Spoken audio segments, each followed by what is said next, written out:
70 years of the best sports talk in Middle Tennessee, featuring Tennessee Radio Hall of Famer George Plaster, Tennessee Sports Hall of Fame coach Watson Brown, and young guns Billy Derrick.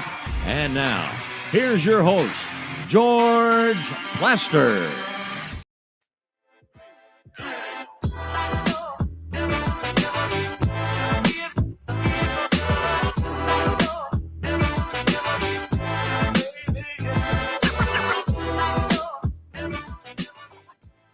Welcome into the George Plaster Show on a beautiful Tuesday here in Nashville. Of course, no George today. I'll be filling in for George today, Wednesday, and Thursday. But we got a lot to get to on a beautiful day here in the Music City. Mid-70s. It was down into the 65, 66 range yesterday. A little windy, but it's getting up there a little bit in temperature today, and I'm sure it'll get hotter throughout the week. But today we got Tony Basilio, Tennessee Tuesday. We're talking a lot of Tennessee baseball as the Vols are headed to Omaha for the 6th time in program history, 3rd time under Tony Vitello. So we'll talk with Tony Basilio about Tony Vitello and the Vols. The Nuggets win the NBA Finals. Of course, we'll get into that. And I want to talk a little baseball in the hour number 2. Stanford pitcher. We didn't get to that yesterday. Throws 156 pitches. So I'm going to kind of throw the question out there to Jeff Hem as well. He'll join us around 3:25, talk a little college baseball, maybe a little MLB as well. But let's check in on Murfreesboro with Kelly Holcomb. Of course, Kelly, how long has it been now? It's over a month now that you've been with us. It's not 2 months. I don't think we've reached 2 months yet, but how would you assess your performance on the George Plaster Show so far? We have reached 2 months, Billy. What are we talking about? I'm trying to figure out how long. Started April the 4th. Started April. Okay, yeah. So we're 2 months in. He knows the exact time and date. Well, I just remember that. I don't remember much, Billy and David, but I remember George talking about that. Well, we're going to start April 4th, so it was on a Tuesday. We didn't do it on Monday, so it was on a Tuesday. So, I mean, I don't know how my performance is. I mean, I leave that to y'all. I couldn't tell you. I really enjoy doing this. I like doing it. I like messing with George. That's the best part of the job is you get to mess with George because he's so easy, especially when he gets on air and people don't get to see this. He combs his hair over like it's really going to help. Like my hair's messed up too, and it's gray. But like you can't George. What is George doing? Like he acts like he's a supermodel when he does that, which is that's not going to help. I like how you bring up the genes from him. He does have some good genes with. I mean, no gray hair in his whole life. I'll take that. It's unbelievable. And the guy's 60. What is he? 63 years old. I mean, it's crazy. It's unreal. Like I wouldn't tell him this, but he doesn't look like he's 63 years old. No, not losing hair either. I mean, he's got the good genes, but he does have good genes. Yeah, you've been high on Kelly's performance. Kelly's had an A+ so far. We're kindred spirits, so I don't want Kelly to go anywhere. I love running through the Kelly highlights pre-show just to see kind of ball player he was back in the day. Billy, we weren't alive when Kelly was in the league, so I guess that makes Kelly feel a little. Y'all have been doing your research the last couple of days on me. Yeah. I can't believe there's that much stuff out on the internet. Of course, it's crazy how y'all. This is really funny. I can remember because when I was in college, I was with this guy who was a defensive end. His name was Dandy Lawrence. He was my roommate, but he was really smart. He always went to church, and he was really smart. He had computers, but I can remember the first time that he hooked his phone up and he goes, there's this new thing coming out called the internet. And he hooked his phone up to this thing and you had to dial in, and it was, because y'all don't even know anything about that. I heard about the dial-up internet. Absolutely. It was in 1993 or 92. Yeah, and he hooked that thing up the first time, and I was like, I have no idea what he's talking about. And look where we are now, 30 years later. It's crazy. And we got George being able to pull up the internet on his phone now. I mean, who would have ever thought that? He finally graduated from the flip phone. I heard it exploded in his hand. Well, and he tried to go out and buy another flip phone, but they were nowhere to be found, which is probably a good thing. So, but we got a lot to get to today, of course. A lot of Tennessee baseball. We'll dive into all that with Tony Basilio. But David, start us off with the Nuggets. I watched a lot of the game, but a lot of me, in my opinion on it, was the Nuggets are going to win this game. I mean, It was a low-scoring, knockdown, drag-out battle, though. I mean, it wasn't very entertaining. Yeah, last night was an old-school battle, low-scoring game, defensive grudge match. George got the cover. He got the W, but Miami didn't get the win. Nuggets win their first title in franchise history last night, 94-89. Nikola Jokic, another double-double, 28 points, 16 rebounds, earns his first finals MVP. And here's some nuggets on him. Nice pun there. I like it. First player in NBA playoff history to lead all players in points, rebounds, and assists. First player with over 500 points, 250 rebounds, and 150 assists in a postseason. Became the lowest drafted player ever, 41st overall back in 2014, to ever win finals MVP. And Denver has already opened up as the favorites to win the 2024 championship. So I guess Las Vegas is ready to get some money going on that. Kelly, how much of it were you able to watch last night? Oh, I watched it. Really? That was the game that Miami has to play to try to beat Denver. It's got to be a low scoring. Yeah. It's got to be a slugfest in order for them to stay in it.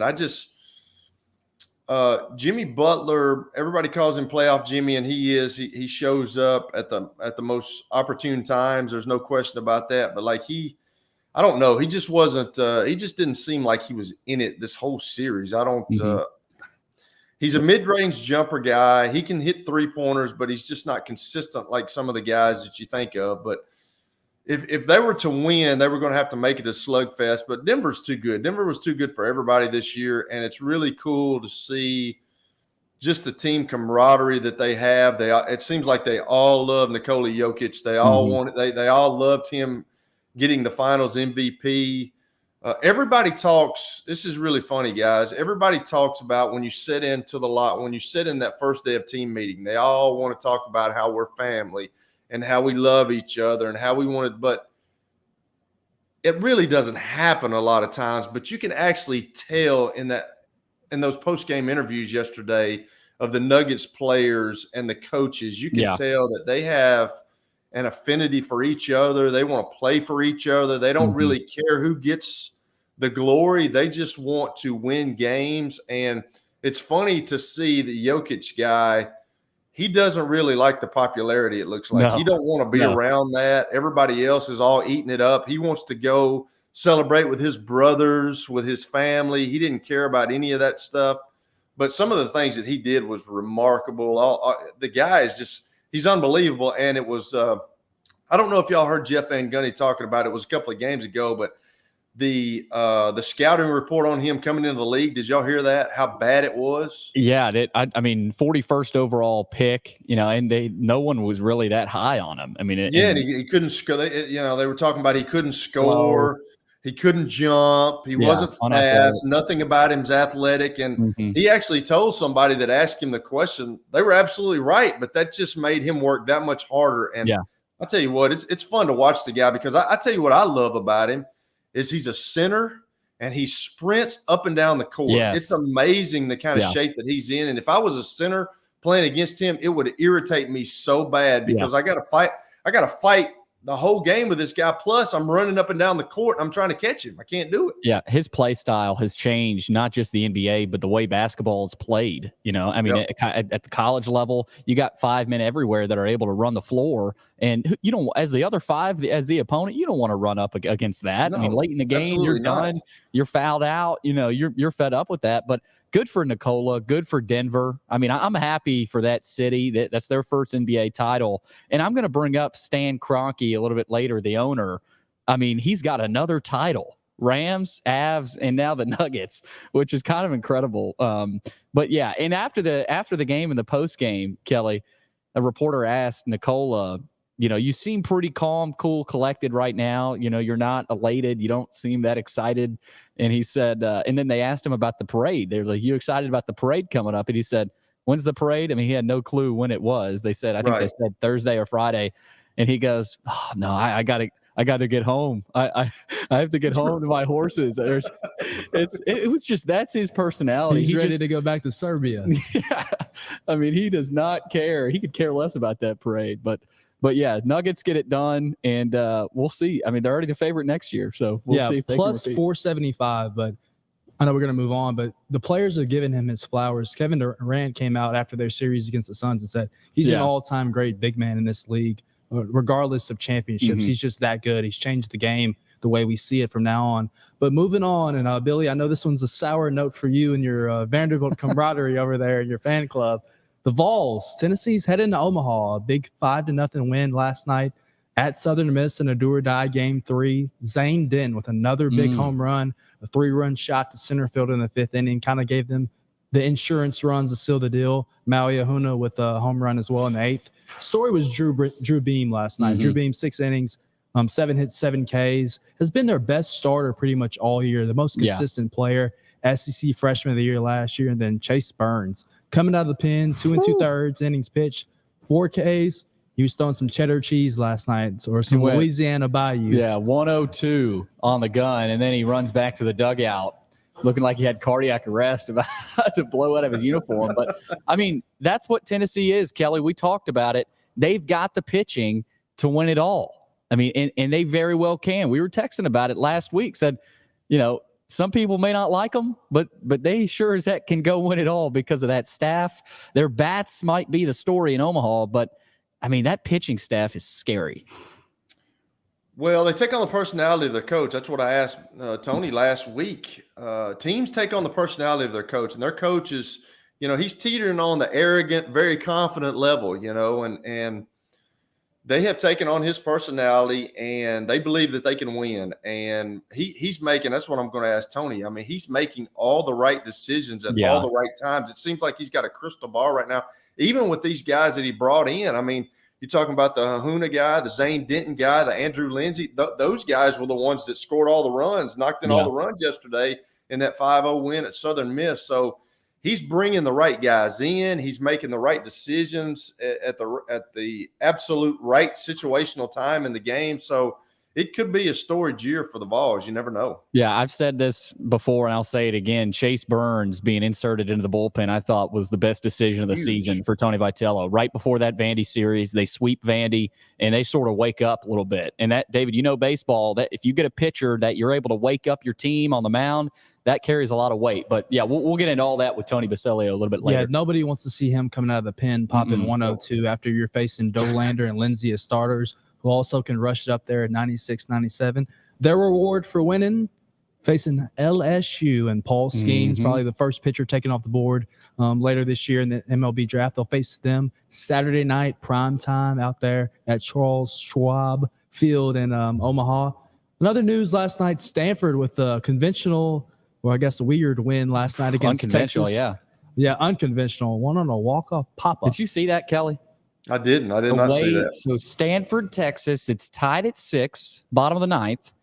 And the bases are, I think, runners on the corners. There's ducks on the pond.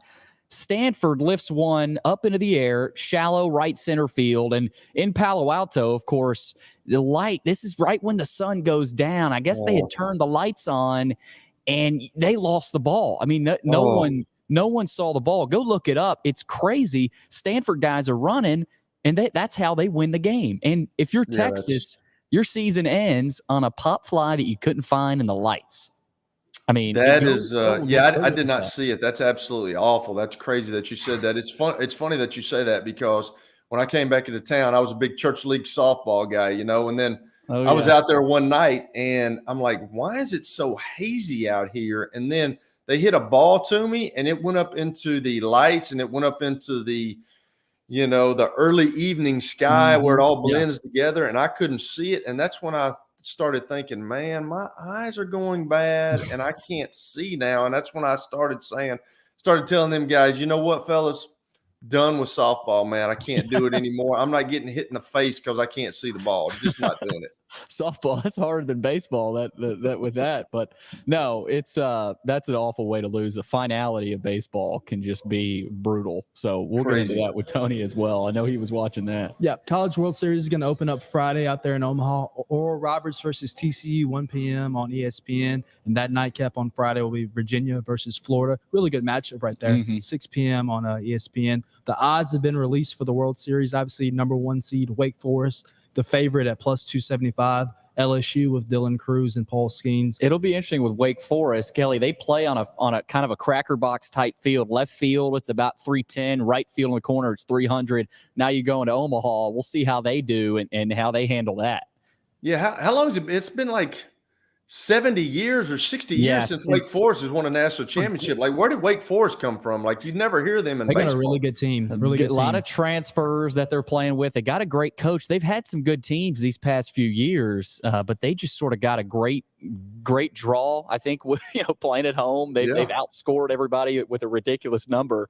But the right players at the right time, they've sort of all clicked for Wake this year. Yeah. So we'll see. Tennessee with the 5th best odds to win the national championship at plus 750. So that'd be interesting to see. Probably got the wrong end of the bracket. Yeah. I really like the other side of the bracket. Maybe a TCU as a dark horse to win this thing. But it's going to be entertaining Saturday with Wake and LSU and Tennessee going. To the NFL we go. Stephon Diggs in the news. Sean McDermott of the Buffalo Bills said Tuesday that Diggs is not at the team's mandatory minicamp, but the wide receivers agent had a different story. McDermott calls Diggs' absence very concerning prior to minicamp opening today. He also missed voluntary workouts. So, Kelly, you always see drama like this, I feel like, from most teams popping up in minicamp. A lot of it is media trying to make a story out of something that it's not. But McDermott saying he's worried about this. Does that, I mean, if you're a Bills fan, would that worry you at all? Or do you kind of say, this is minicamp, we still got a ways to go for the season?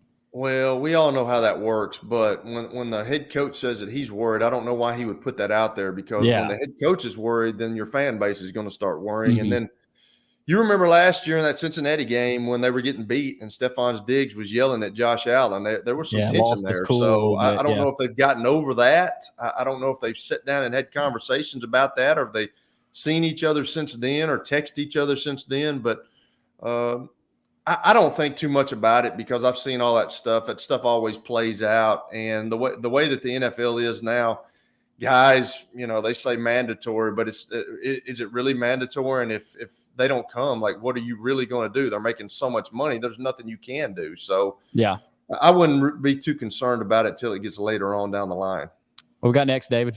Final piece of news. We're going to the NHL, obviously the Stanley Cup playoffs. Game number, I guess, would be 5 tonight out there in Las Vegas. Vegas looking to win their first or is it second Stanley Cup? No. It would be their first. Their first, because they made it. I rethought it. Yeah, they made it. They've made it once. But they lost it. So bad preparing for me right there. But the Rangers have hired a new coach. Former Capitals head coach and Preds head coach Peter Laviolette is heading to the Rangers on a 3-year deal. He's 58 years old and has coached 21 years in NHL, 752 career victories. He's the 8th winningest coach in NHL history. So that's a little NHL news for tonight's game number 5 out there in Las Vegas. Yeah, I've always liked Peter Laviolette. I loved him I loved that hire, Kelly, when he came to Nashville. So I think for the Rangers, that's a heck of a hire. And we'll see. Laviolette's a guy with, after they left the Preds, he's kind of like, where is he now? What's he doing? I guess he's landed a new job, and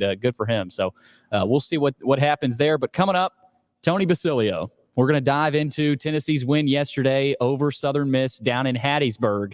And I'm sure he had a late night last night with his post-game show. We'll see what time he was able to get to bed, see what kind of caffeine he's had to roll with today. And we'll talk a little Tennessee baseball coming up next. Stay tuned. We got Tony Basilio coming up here on the George Plaster Show. How am I going to get to work? My car's totaled. Skylar, our team is making a call right now. We'll get you a rental car. Don't worry. That's a relief. Call us 24/7. We're here. We're going to help.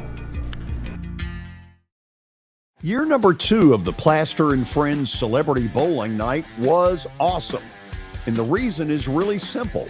I chose Strike and Spare, and they were amazing. They have great food, great bowling, and a staff that is truly ready to go the extra mile to help you. They have 5 family fun centers in the area to choose from. And for more info, go to strikeandspare.com or call them at 615-824-5685.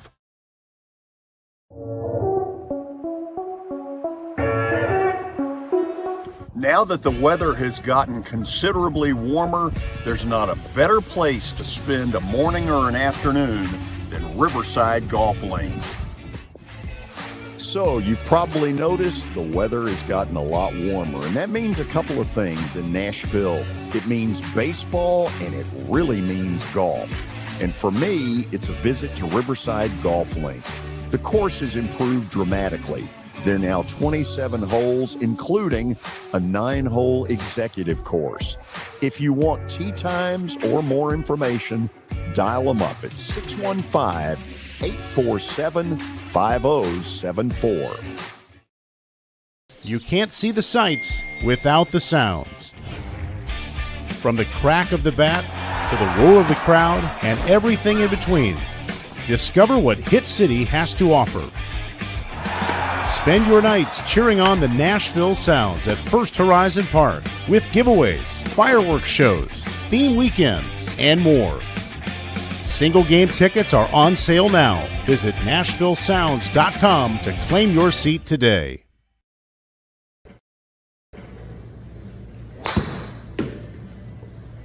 So who said I can't be a golfer?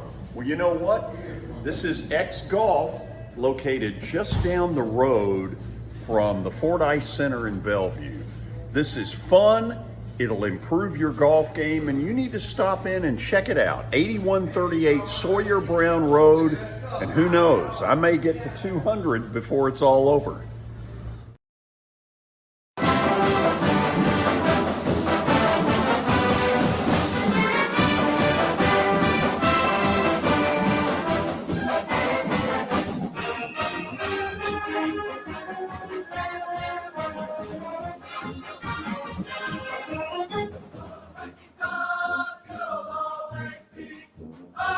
Welcome back to the George Plaster Show alongside Kelly Holcomb. I'm Billy Derrick, and love them or hate them, the Vols are headed to Omaha after they knock off Southern Miss in Hattiesburg yesterday. And you know what time it is. We're checking in with Tony Basilio from the Tony Basilio Show. You can hear him weekdays from 11 a.m. to 1 p.m. Eastern Time in Knoxville, 99.7 FM, 1040 a.m. Tony, can you believe it? The Vols are going to Omaha. Look at me. Guys, I was up till 3 o'clock in the morning talking about it. The game started at 10, right? And then that didn't help. Eastern time. And it ends around 1 Eastern time. And then I was up till about 3. We went off the air at like 2:45. You need that caffeine right about now. I look like somebody beat me with a freaking ugly stick. I'm going to look worse tomorrow. Kelly will tell you, Billy, as you get older, it's not the first day when you get over a certain age, but the first day is bad enough. The second day is brutal. Am I lying, Kelly? You pay the price that second day. No, absolutely. It's always the second day. The first day's bad, but the second day is awful. I mean, I am so tired right now. I can't see straight. But, you know, I just can't believe. And, Billy, I was kidding you several weeks ago on here about your podcast that you do, which you're excellent, by the way. I wasn't blowing smoke at George. I bet this show's improved this week without George being there. But I'll say this. You guys were kind of like celebrating the demise of Tennessee that I thought was coming. I thought it was coming that week. But you guys were the launch pad. Vanderbilt became Tennessee's launch pad. Yeah. So you deserve a share, man. I know that it's got to make you feel good from a Vanderbilt perspective that you launched Tennessee. And you talked about it, Tony. Vandy went 13-12 after that sweep. Mm-hmm. And it starts to get into their heads, the fans' heads. I was in the outfield, Tony. I think I told you this. Every Vandy fan had the Tennessee Clemson game on their phones in the outfield, watching, hoping and praying the Vols would lose. And they keep coming through this postseason. It's crazy. I mean, it's something special, and you need a little bit of luck. And I'm not. They beat Clemson fair and square, but in the postseason, Tony, as you know, you need a little bit of luck on that side. They got the bounces, and Tennessee was able to take down Clemson. After that, you feel a whole lot more confidence about your team going down the stretch and saying, "Hey, we beat the number 4 team of the country. We can go head to head against anybody." Well, and what's crazy, Billy, is they hit 205 in that regional and still won. 205 as a team against Southern Miss. They went on the road, hit 205 as a team. Their hits were loud. They hit the ball out of the park. Blake Burke hadn't hit a ball in weeks. Zane Denton, who you see there, big shot last night, 3-run homer. A 1-0 game becomes 4-0, and at that point the game's over. Middle innings, game's over. And there you see Chase Burns, the mid-stater, who it was as into that moment last night as he was that Friday night against Vanderbilt when he came out of nowhere and just looked like a heel wrestler out there on the mound. And he did it again last night. His mannerisms, he threw the day before, but he was so juiced up for that opportunity last night that he threw the ball 102 miles an hour. He went over 100 a couple times, but 102 miles an hour to finish the first batter in that first series. And then they dogpile. And, that series was really something because it was marred by all the rain and hours and hours and hours of delays. Yesterday's game was delayed 4 hours. Of course, on Saturday, they had a washout where they had to resume a game top of the 5th inning. So they played 2 on Sunday. And the weather ended up really helping Tennessee because it helped deplete the left-hand arms in Southern Miss's pen. And it really helped Tennessee to get through. And it's interesting, Tony. Tennessee goes on the road for a super. Obviously, Tennessee fans, a lot of them were upset about that. Mm-hmm. But you have a home super at home. That's a different type of pressure in any sport. I mean, college basketball, neutral sites, football, with the playoff, now you'll be able to host that first round. So there's probably new pressure there. But different in any other sport at the college level, you host a regional or a super, especially a super, you can taste Omaha already. You saw it last year with Tennessee. So do you think it helped this group? Maybe if they host Penn at home, maybe the pressure goes right back on this team and they feel differently. But they go back on the road in an atmosphere like Hattiesburg that's probably similar to Knoxville, where you got, a bunch of rednecks yelling at you every 5 seconds. I mean, do you think that helped this club where in the bullpen, Chase Burns is listening? I think they call it the right field roost. They're all talking trash. I mean, I think that helped this team. They're back on the road. And in Omaha, again, another road type atmosphere likely against LSU. I think that's a thing in college baseball across the board, not just here. Tennessee failed in that spot last year. Southern Miss failed in that spot. Southern Miss hosted Ole Miss last year, and Ole Miss went down there and beat them twice and then got through to the World Series and won the World Series, as we know. But, Tennessee, the pressure last year of the moment with Notre Dame was just – it was profuse. It was as thick as the humidity last night. They played that game, and after the storms, the humidity was hovering around 100%, which seems impossible, but that's what the air was like there. And the air of oppression in that Notre Dame series last year when the kid from Notre Dame, who had 2 home runs all year, fisted a ball out the short porch in Lindsey Nelson Stadium. I've had people that were on the team say in the dugout, you could feel the tension of the crowd that was transferred to the team. I think that happens to home teams in baseball. I think it's happened to the Atlanta Braves down through the years, where their fans, until a couple years ago when they broke through, but their fans expect almost, we're going to see my guys choke or our guys choke, and it's transferred down to those players. And I really do think that's a real thing in baseball.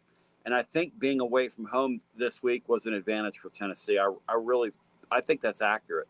Well, and Zane Denton has been a big part of that, a big part of taking fans out of the game against Clemson. Hits an absolute silencer home run. You felt like Tennessee, they're going to win this game. Crowd's out of it. Southern Miss, he mashes one to right center field. I mean, you had to really crush that ball to get it out of there. And Maui Huna also, but that was as thick of a night last night in terms of the air. And so to get that ball out was crazy. So Zane Denton, I want to start with Denton, and then we'll go to Chase Burns, and we'll get it over to Kelly. Zane Denton, will you say he's been the hero, Tony, in this postseason? I mean, he's another local kid that came out of the mid-state, and he's a guy that without him, Tennessee's probably not in this spot right now. Totally agree. Transfer from Alabama, and it took him a while. He's had a kind of not a rough year, but sort of an uneven year with the glove, uneven year at the bat. But he has really come up in money spots with key hits. And again, Tennessee hit 210 as a team and got through a super regional, which just shouldn't be. Tennessee fell down 4-0 in game 2 in the second game, and on Sunday with Dolander on the hill. A rocket was hit down the third baseline. Denton somehow made the play. It was a double saving play. You had 4 in already, and you were about to get another runner to second base, and he was a long way from getting out of that inning. I think if that's a double there, if he doesn't make that play, I think that becomes a 6 or 7 run inning. I think Dolander's out of that game, and I think we're talking about a Tennessee team that came up short in the super regional. Baseball's a game of inches, but yeah, the last 2 weekends he's saved their bacon. Let's get Kelly back in here. Go back to that picture of Chase Burns real quick, David. I mean, go back. I don't know if you've seen the video, Kelly, but I mean, I thought this guy was going to go into cardiac arrest. This was all the way to the dugout, screaming. I mean, this type of emotion from a guy that threw 102 miles per hour, Kelly, there's nobody in the country wants to face that. Well, normally a guy, they're kind of like quarterbacks. Pitchers they've got to kind of stay even keel. Now I know some of the closers come in and they've got like different personalities, but man, when you see a guy get like that, you can get 2 up, and that's kind of what it seems to me. But he's hyped up, and man, what I'm going to ask you, Tony, is this: like some of the decisions that Tony Vitello has made in certain situations this year have been unbelievable. Like the Clemson game, with some of the situational things that he took guys out of the game in that extra inning game. And then the other day you're talking about the Dolander kid, like he gets 4 hit on him. He gets 4 put on him in the third or the fourth inning. Well, yeah. He doesn't take him out. And then, man, he becomes a juggernaut the rest of the game and is striking people out left and right.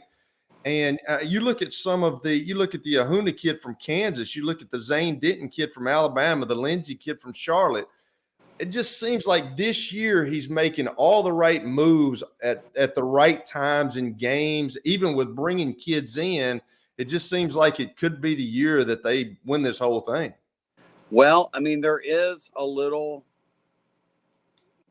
piece of that lingering in the background. You are a strike away at Clemson.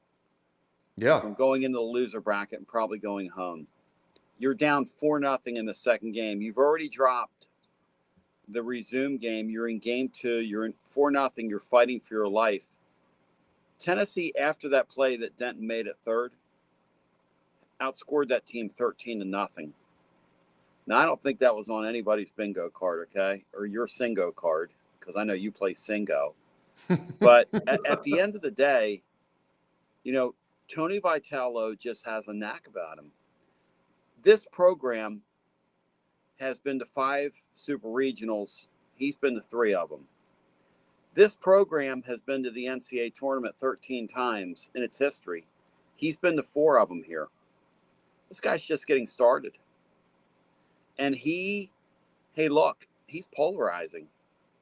Billy Derrick and his guys that were doing that podcast, they hate Tony Vols. I get it. I'd hate him too if he wasn't my manager. But guys like him in sports, you see them, Kelly.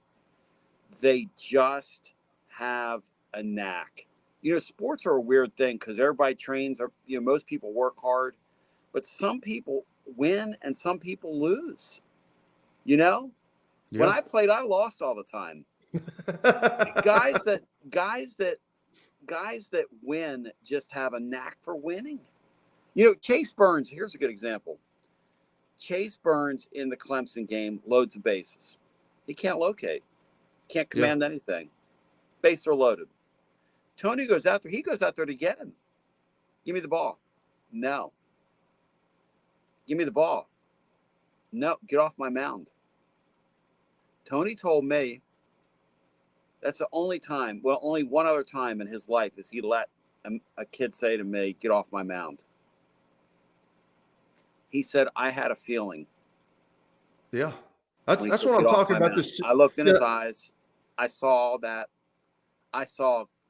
get off my mound. I saw that look in his eyes. And when that kid made that third out, when that kid got out of that thing with a double play ball, Tony was the first guy out of the dugout. He never does that, to run onto the field. You don't see guys that manage these games, but he was just like, I think he was as surprised as anybody that the kid got out of it. It's big time, man. It's, you trust your kids, and somebody goes out and does something like that. It's pretty big time. Well, that's why they're winning right now. I mean, players love coaches that are in the battle with them. And that's just, you talk about another decision, another situational decision. Well, Chase Burns was a starter, and then he's not playing. Well, he puts him in the bullpen, and then what has he done? I mean, it's just like he's got a crystal ball this year, and he's making all the right moves at the right times. And I don't think Burns is like going to the bullpen, because that's like a demotion. Yeah. These guys want to get the ball every – whatever it is, regular intervals. But the bullpen, the closing role just agrees with Burns. He's got that dog in him, man. He has got that closer. My baseball lifer friends say, you ask them, what's the hardest thing to do in that sport? The hardest 3 outs to get are the final 3 outs in any of those games. Yeah. And you watch it down through the years, you see it, This guy got the final 9 last night, or final 8. They spotted him out one of the innings. He came in with, and that's when he blew the side away, the middle of their lineup. That's when he did all that stuff he was doing coming off the field. But hey, Tennessee and LSU Saturday night is going to be, it's going to be a hell of a game. Well, since you brought that up, I'm going to ask you another question. But since you brought that up, let's go to that. They lost 2 out of 3 in Baton Rouge, but the last game that Tennessee played down there, they beat them 14-7. Yep. So is that going to give them a little bit of confidence going into this thing, knowing that, hey, we can not only beat them, but we can really beat them, So LSU's really good. We know that, but Tennessee's really good, and they seem like they're peaking at the right time. So what do you see in that? What do you see in that contest? LSU, baseball is just a game that's matchup dependent. And Paul Skeens is phenomenal, and he's going to get the ball. And so Tennessee's going to get an opportunity against the best pitcher in the country, right, to knock him out. And Tennessee's got to run into a couple. I mean, really, honestly, the way they're hitting the ball, they've got to get lucky against him. Yeah. That's the recipe. But that's the nature of it, Like last year, Notre Dame had to get lucky against Tennessee. Burns gave up a long ball. Kid hit the ball out of the park, and nobody was hitting him last year. So the point is that it's what makes baseball such an interesting game, because Tennessee could win Saturday. I mean, I wouldn't bet on it with the pitching matchup of Lindsey versus Skeens, but crazier things have happened and will happen. But it's a great matchup. I just wish they could figure out a way to get these games in a little earlier. Like yesterday, they knew a storm was coming. Yeah. And these geniuses from the NCAA, instead of just playing the thing at 11 a.m. in the morning, getting those 2 teams out of town, getting one of them on to Omaha, which is the normal thing to do. That's the normal thing to do. No, we're going to wait. We're going to say it's a 6 o'clock first pitch, knowing they knew it. We all knew it, that there's going to be a storm there. They couldn't start till 10 Eastern. I mean, it just, when your fan base, most of them, Kelly, are asleep when you're playing a game to go to a College World Series. I mean, are you growing your sport? That's stupid. It's the NCAA. They do stupid things. They've always done stupid stuff. I remember my college coach talking about the NCAA back in the early 90s, how ridiculous they were. Yep. So here's my last thing, because I know Billy wants to get back to you, but let's go back to Tony Vitello. I just saw an interview with him, and I like what he does. He doesn't go into the locker room because he says that that's a kid's safe haven. And that's pretty cool to me. And it seems like that they had a players only meeting, and it might've been, the Vanderbilt deal, because you talked about it earlier. It seemed like the Vanderbilt deal was the catapult to get them where they are now. But the other day, I mean, they lose the first game 5-3. They come back the next game and they're down 4-0. I mean, they're finding something from the kids taking ownership of this, and I think Tony Vitello has figured it out, and he's figured his team out with all the decisions that he's made. But it seems like that he's giving them ownership of this thing, and that's pretty mentally tough when you're already down a game, and you're losing 4-0, and you come back and just blast these guys. So he's doing something right. Well, and 2 months ago, prior to that Vanderbilt series, Tennessee never does that. The craziest thing about the Vanderbilt series is, if you go back to that Friday night, which totally changed the season for both teams. Because I think Vanderbilt's probably still playing right now, even with all their injuries and how thin their pitching is. I still think they're playing if that whole thing doesn't happen. It's almost like they never recovered from that. And Tennessee is still doing this after that series. And the weird thing is, both home runs in that ninth inning were true freshmen, and neither of those kids has played much since that game. Neither of those kids has really played a lot of baseball for him. There were a couple situations last night where I thought they would use one of the freshmen, either Dreiling or Kavaris Tears, and especially Dreiling, but they didn't. And Tony has a saying, Kelly, that's interesting. He says, people think I'm a coach, but to my kids that play on my team, I consider myself a teammate. It's the way he acts, too. Yeah, and what it means is, during the game, I'm not going to jump your ass. I'm not. When it's time to talk about something, we'll talk about it. We'll turn the film on, and we'll all look at it. But in the moment, because I asked him earlier in the year, they kept dropping pop-ups. I said, Tony, you're Italian. How do you sit there without freaking out? I said, Tony, your guys urinate me off watching them. I know they urinate you off. And he says, well, I'll tell you. He said, I've learned to control that down through the years. And when I got this head coaching job, my philosophy is the guys that choose to play on my team are my teammates. And then he says, how would you like your teammate to treat you? As coaches, coaches think that coaching is riding people, kind of, at times destroying them. You know what I mean? Oh, yeah. Like that kind of old school notion. Yeah. And he's pretty new school, but he's not afraid to change lineups. He's not afraid to if you're not performing, there's none of that. It's not like, oh, we're all friends here. But he's done a really incredible job, Kelly, to get this team, who heading into that Vanderbilt series, they were not getting along with each other. I mean, that was a season going nowhere really quickly. This thing, in my time of doing what I'm doing, 30 years, all the sports seasons I've watched around here, that's the best coaching job I've seen in any of these sports, to get these guys to Omaha. It's insane. Well, I know that you would love to play for a guy like that. And I know Billy's probably upset because that was the one thing that Vanderbilt could beat Tennessee at. Yeah. But it's no more. I mean, it's no more. It's a rivalry now. And I can understand why, the Vanderbilt squads and the people that are not in the Tennessee program do not like Tony Vitello, because he is brash. He's bold. He's going to say what he means. And I can understand that, but it's definitely a rivalry now, Billy. So you better get used to it, bro. Oh, I'm buckling up. I'm ready to roll. But Tony, I've said this before. This is the way you recruit, the opposite way of Vanderbilt. I mean, no Tennessee baseball coach had really done what Vitello had done. He came in here and said, "Okay, I've got to find a way to beat Vandy.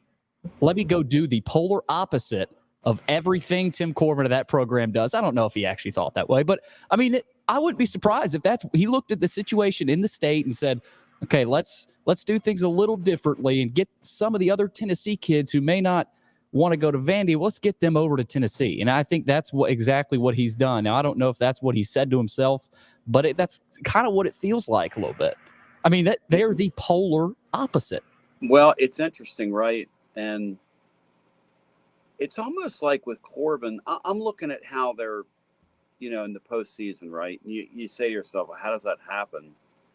And it's almost like one approach is just kind of let it happen, which is Tony's deal. And then one approach is just to grind your team down. And I don't know, but I'll say this, and you know this, Billy. Before Tony got here, Chase Burns is pitching for Vanderbilt. And if Chase Burns is pitching for Vanderbilt, guess what? They're still playing today. Yep. One guy can make that much of a difference. It's a truth. That's the type of kid that Vandy would usually get. Yeah. Yeah. Tony, one more. The major league pitcher, especially out of the mid-state, 10 times out of 10 was going to Vanderbilt. And look at Vandy's pitching. Vandy's pitching is not as dominant. I mean, that's how it's been. But I mean, it helps the rivalry, Tony. I'll say this: it helps baseball in the state of Tennessee. Sure. I think that both are as elite as they are. But one more: the College World Series has a Jello shot challenge at Rocco's Pizza.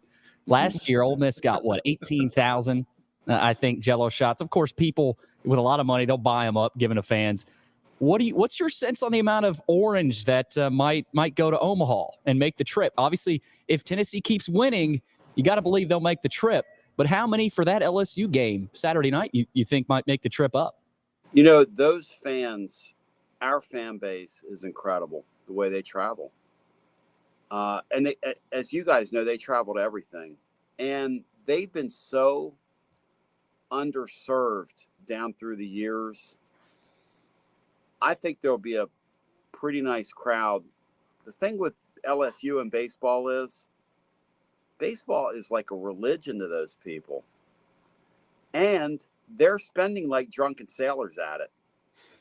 And they're going to continue to poke players off people's rosters. And so they're going to have a huge contingent of fans. Hey, look, that World Series is getting ready to happen. Every one of those teams, 6 of the 8 are what you'd call elite baseball teams. Tennessee's side of the region is that Wake Forest team that's hammering the ball right now with very good pitching. You've got the LSU team who have the top two draft picks in the Major League Draft, one a position player and one Paul Skeens. You have the University of Tennessee, and you have that Stanford bunch that I wouldn't bet against. That's their side of the bracket. That's absurd. That's insane. There's a lot of talent all over the bracket, but that top part of the bracket, good luck to who gets out of that, because you're going to be beat down. But LSU, Tennessee, Saturday night, I can't wait. I mean, there's a lot of talent on that field as well. Tony, real quick before we let you go. Hey, Billy, yeah. Before you go, now tell the listener now who you cheering for in that game, Billy. Come on, I want to know, Billy. Now I want to know who you're cheering for. You know the answer to that, Tony. He's going to be wearing purple and gold behind the scenes. Do you believe? Kelly, you believe us? You Tony, believe I have a rub absolutely. Guy that he wouldn't cheer for my Volunteers. Oh, absolutely. He is not cheering for the Vols. If they were playing it for one night, Billy, just one night, man. No, I'm so high on you, and if you were stock, I would buy you, man. Tony, I'll admit your future. I'll admit, I was at my uncle's house watching the Tennessee-Alabama game, and something came upon me. I felt a sense of pride that Tennessee had beaten Alabama in football. And I said, what the hell? This is Alabama. Let them beat Alabama one year. So that's really the only night. I was singing Rocky Top. That's the only night. And my brothers are sitting here saying, what are you doing? But that's the only time I'd ever cheered for Tennessee. Tell Tony what you texted me this morning about Tony coming on the show. You told him he was going to get on to you. Oh, yeah. No, I love it, though. I mean, this is what rivalries are about. Yeah. I mean, Vandy, Tennessee baseball, this didn't used to be a rivalry. I mean, nobody cared about Tennessee baseball. And Billy, when I heard you guys podcast that day, because I played a snippet of it after that weekend series, and I said on my show, listen to the level of hatred that these guys have for Tennessee's baseball team. But it's all in good fun, you know. And the truth is, you need an adversary in these sports. Yeah. I'll give you an example. Florida right now in football is not good. They're not. Mm-hmm. And Tennessee's getting ready to play them. And that's going to get ugly. Smash them into the ground. They should, right? Yeah. And it's almost like you think to yourself, man, it's better when we're both really good. And as long as those two head coaches are at Vanderbilt and at Tennessee, when those two teams get on the field and play baseball, it's going to be worth watching. And Vanderbilt's going to get Tennessee some, and Tennessee's going to get Vanderbilt some. And Tony, think about here in 3-4 years, both of them will have new renovated stadiums. I mean, It's going to be awesome getting together and watching these two teams get after it. I love it.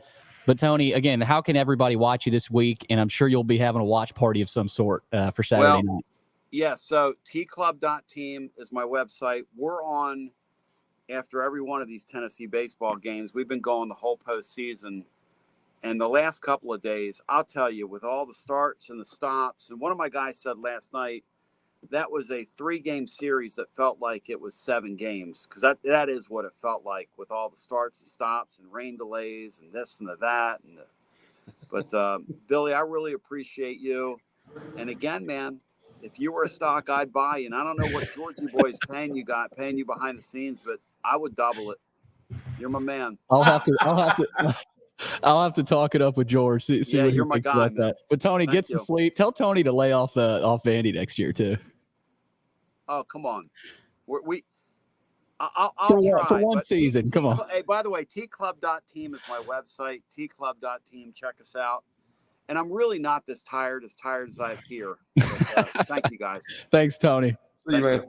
Bye. He is the best. Tony Basilio, just an electric factory, just like Chase Burns. I mean, Chase Burns pitches like that. This Tennessee team's going places, and they might well win it all. And we'll see what happens. But we got to go to the break, and we're talking about the Music City Grand Prix.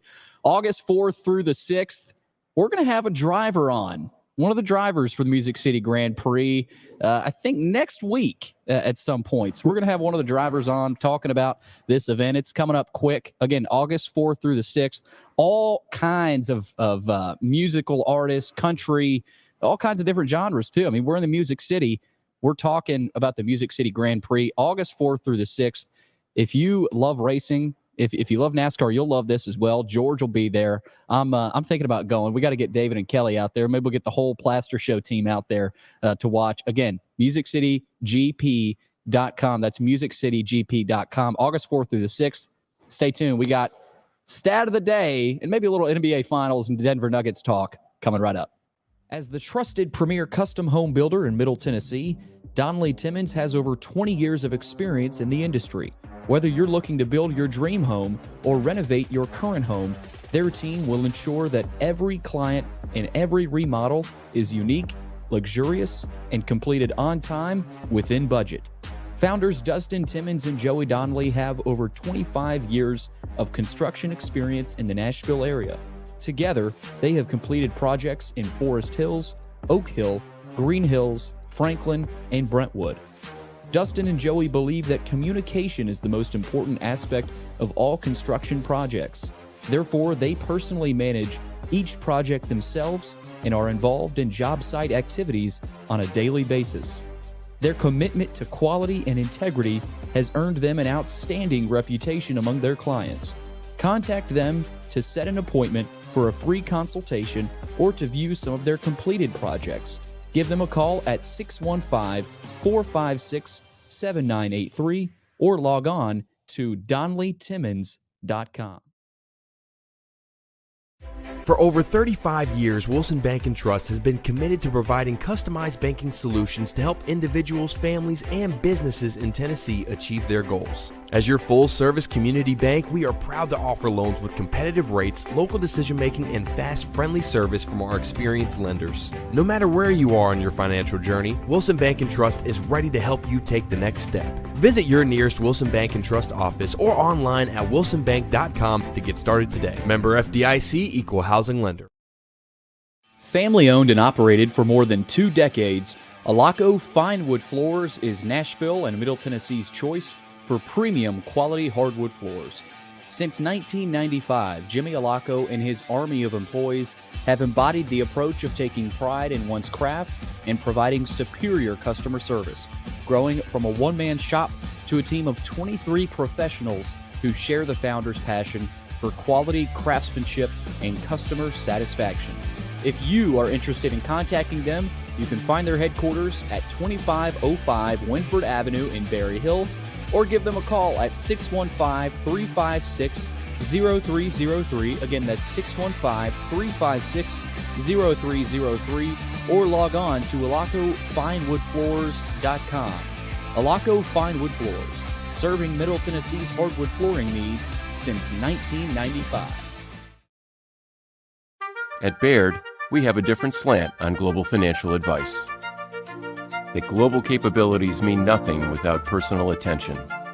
We have investor relationships in 35 countries and market expertise in over 40 industry verticals, all to help make the most important investment connections of all, yours. Global financial advice with a client-first approach. It's the shape of things to come. Discover the Baird difference at BairdDifference.com.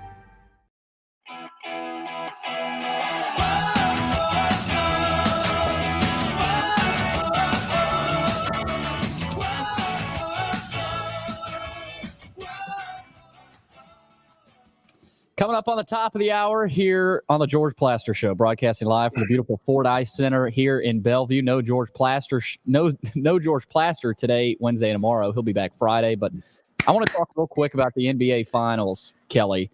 And of course, we got to get to stat of the day, so we'll make this kind of quick. But I want to get to a couple questions here. To me, watching the Nuggets this year, I can't help but think this is one of the most dominant playoff runs I've seen. Now, of course, you're older. George is older. You guys will probably go back to some of those Bulls teams, some of those Celtics teams with Larry Bird. But I look at, the Cavs in 2016 with LeBron. I mean, that was a heck of a dominant run. The 2017 Warriors was a heck of a run. But I couldn't stop thinking about that, how dominant they were. And the Suns were really, I think, the team that gave them the most fits and the toughest competition. And after that, it was like, I don't know about smooth sailing, but they dominated, Kelly. It was impressive. Yeah, I'm thinking back. It's funny. You look at that and all these guys, even Christian Brown down here, he's got his shirt around his neck, but everybody's got those championship shirts on, and Jokic still got his jersey on. I don't even think he's got one, but I'm thinking back to some of the Bulls teams. I remember watching the Celtics and the Lakers. That was always a slugfest. The Pistons was always, they always had slugfests. I'm kind of like you. I don't remember going into a finals where, and even the playoffs, where you thought that Denver was in trouble. Has there been a time in this whole playoffs that you thought Denver was in trouble and not going to win the series? Even with the Suns, George was talking about, I think the Suns are going to give the Denver Nuggets trouble, maybe a little bit, but not much. I mean, it was never in jeopardy of, hey, they're going to lose the series. And even in the finals, we talked about, we didn't expect the Miami Heat to be there, obviously, but like they might win a game or two, but they're not going to win the series. That was what everything was about with Denver. They might lose a game or two, but they're not going to win the series. And they never felt like that they were ever in jeopardy of losing the series. No, and even after, I think we were talking about it after the Heat got that first win, in the series, you heard a lot of talk about the Heat aren't going anywhere. They're here to stay. But even me, back in my mind, I was like, Nuggets are fine. I mean, they take one loss here. I mean, they're not going to – it's tough to sweep anybody in any series. It just felt – yeah, you're right, Kelly. It never felt like the Nuggets were in jeopardy. Maybe in that Suns series, but even in that one, it was like they're the better team. They're the more dominant team. If they just play well, they're going to be fine. I mean, they just – they had their room for error. Their margin for error was so big. It's like – yeah, they might lose one here or there, but they're not losing back-to-back. I don't know that they lost back-to-back. You could make the argument that they were probably the most disrespected one seed we've had in a long time. They were the best team in the NBA for the entire year for a reason, the best team in the West. The media portrayed as the Suns as a better team, probably going to make it to the NBA Finals coming out of the West. They beat them in 6. Yeah. Beat the Lakers, who a team that a lot of the media got behind and wanted to see LeBron get to another Finals, win a ring, and they swept them pretty in dominant fashion. You say disrespected. I think that goes along with Nikola Jokic as well. I mean, I think he had a chip on his shoulder after Embiid won MVP. And I have here in my notes, I thought Jokic should have been the MVP instead of Embiid. And you look at that from Jokic, he carried that with him in the playoffs, it looked like, where he said, okay, now, who knows? Jokic doesn't seem like that kind of guy, but it almost felt like he's got a little bit of a chip on his shoulder. He's going to, I mean, that's one of the more dominant runs from any player, as you mentioned, David. And I understand why people didn't really like Denver going into the playoffs. You know, they hadn't done it before in a playoff setting. The playoffs are different compared to regular season basketball. How many times in the past have we seen the Jazz have great regular seasons with Donovan Mitchell in the past and not get it done in the playoffs? Yeah. The playoffs are a different kind of level of intensity. In a 7-game series, it all comes down to matchups. And the Denver Nuggets hadn't proven that in the playoffs. They've been to the bubble in the Western Conference Championship against the Lakers, but the Lakers dominated that series. Yeah. But, you know, they did it this playoffs. And so you have to say this is one of the most complete teams from the beginning of the year to the end of the year. The Nuggets get a ring, but Stan Kroenke also gets another ring. I mean, I saw this last night, Kelly, and, you know, his interview with, who was it? I forget, Lisa Salters, I think. Lisa Salters, yeah. I mean, he was like screaming into her ear, and he forgot there was a mic right in front of his mouth. He's one of the funniest guys. But the Rams, Avs, and Nuggets, is there an owner or an ownership group that has ever done that? I mean, that to me is just as impressive as the Nuggets and Jokic. I mean, that's not luck. I mean, that's, you know, you're compiling. I think Magic's done that, has he not? Because he talked about, you know, he's in this group with the Washington Commanders. He's talking about he wanted a Super Bowl ring because he's got all the other rings with all the partnerships that he's got. So, yeah, that's a different deal. And when you've got contact with that many franchises, man, first of all, you got a lot of money. You've got money that you have no idea what to do with.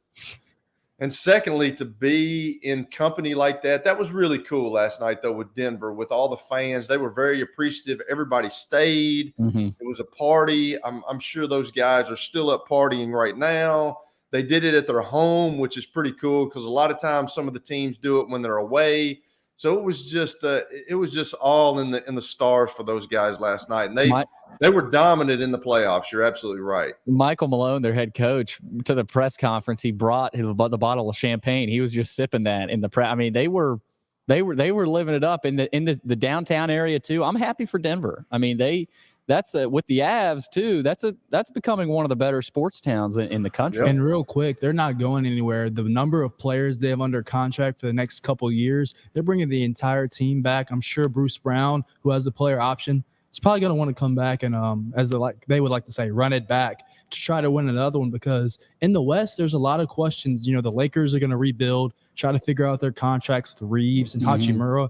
They're going to be the favorite along with Phoenix coming out of the West to try to repeat it and do it again. And the past 5 NBA champions have all been different teams. It's been tough to repeat these past 5-6 years. And I think all of a sudden the Nuggets might have a shot next year if they keep everybody intact. So I know that had to be a quick segment, but coming up, stat of the day.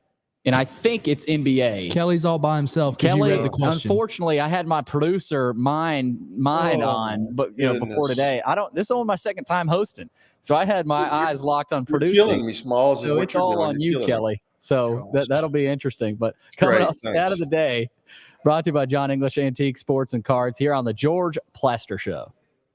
Hey, thank you for meeting with me today. The insurance company has made an offer. Already? Wow. They've offered you the entire policy. Thank you, Blair. You're so welcome.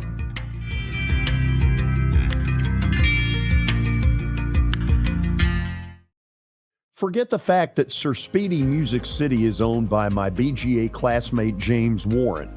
Their work stands on its own merit. James and his staff do incredible work, as evidenced by the huge banners at the Plaster and Friends Celebrity Bowling Night. If you're looking for quality to help your marketing and business communications, and you want it at a reasonable price, these are your folks.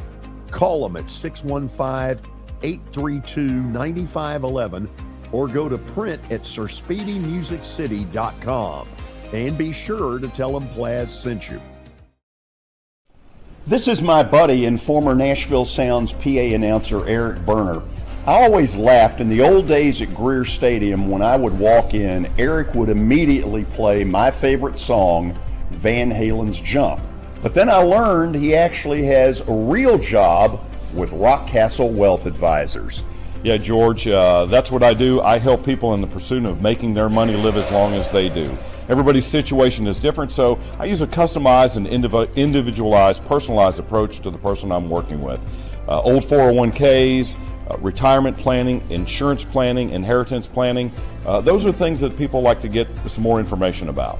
One of the things I find is people don't even know where to start, and that's where you come in. Yeah, so I can usually help people with an initial phone call or meeting that is a no charge and no obligation. And I'll bet you have a phone number and a website. I do, George. They can call me at 615-235-1058 or rockcastlewealth.com or Eric at rockcastlewealth.com. Hello, this is Celeste Middleton, a State Farm agent in Murfreesboro, Tennessee. I want to help my neighbors and local businesses be proactive and assess their risk before something unexpected happens.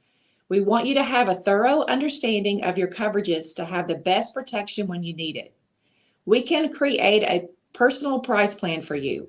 Our team has over 70 years of experience helping people in Middle Tennessee. We have an awesome team with integrity and provide honest and prompt communication. And we love what we do and genuinely care about everyone we work with at our office. Give us a call at 615-895-2700. Send us a message at celestemiddleton.com or walk in at our office at 803 North Thompson Lane in Murfreesboro. We would love to earn your business. Welcome to John English Antique Sports and Cards, located at 204 East Depot Street in beautiful downtown Shelbyville, Tennessee. Their phone number is area code 931-492-4304. John, obviously, I've been blown away by what I've seen at your place. I've now been there 3 times. But for the person who's never been, what should they expect? Well, we have a 3,000 square foot store, George. Half of it is vintage cards in all sports, and then half of the store is, a lot of people call it the museum, where there's a lot of early equipment and just the history of sports in general: baseball, football, basketball, golf, tennis, and other items. When somebody comes in there that you know is a big sports fan, what is their normal reaction? Well, I think that they're pleasantly surprised, and of course, being in Shelbyville, Tennessee, which is a small town that you would never expect a shop like we have to be in. So they're kind of, I don't want to say blown away, but as I said, pleasantly surprised.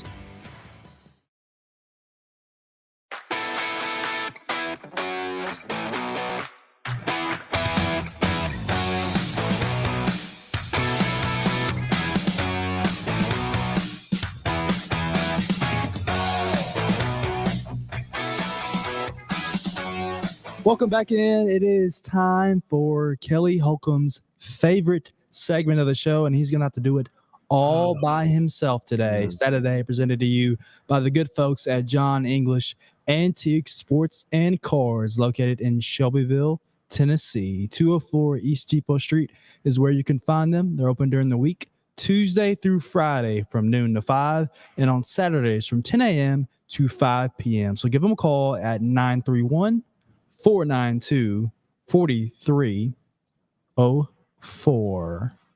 To the NBA we go, and Kelly's already shaking his head at Billy. Nikola Jokic is the third player in NBA history to average 30 points, 10 rebounds, and shoot 55% from the field in the first 4 games of an NBA Finals.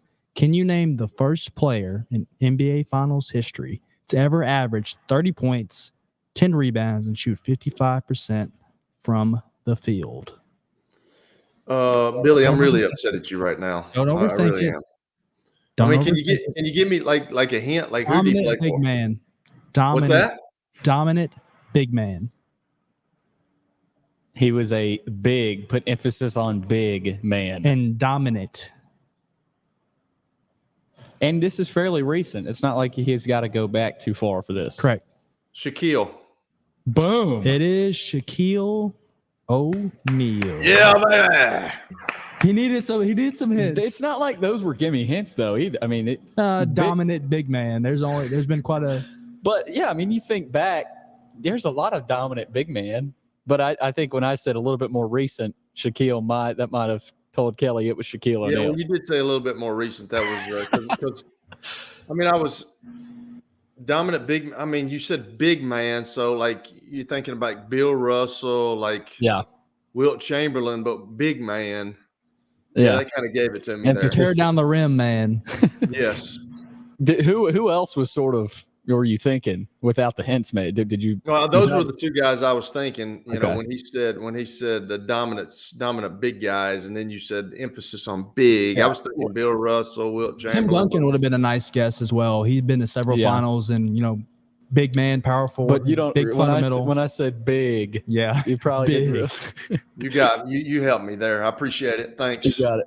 Kelly's on a roll with those, by the way. He is. Speaking of Shaquille O'Neal, did you see that live? I mean, it felt like, obviously, I don't know if you saw it live, but him breaking the backboard. Like, I didn't see it live. No, I didn't see it live. So obviously, you had seen it probably, a little bit after. But that's never happened.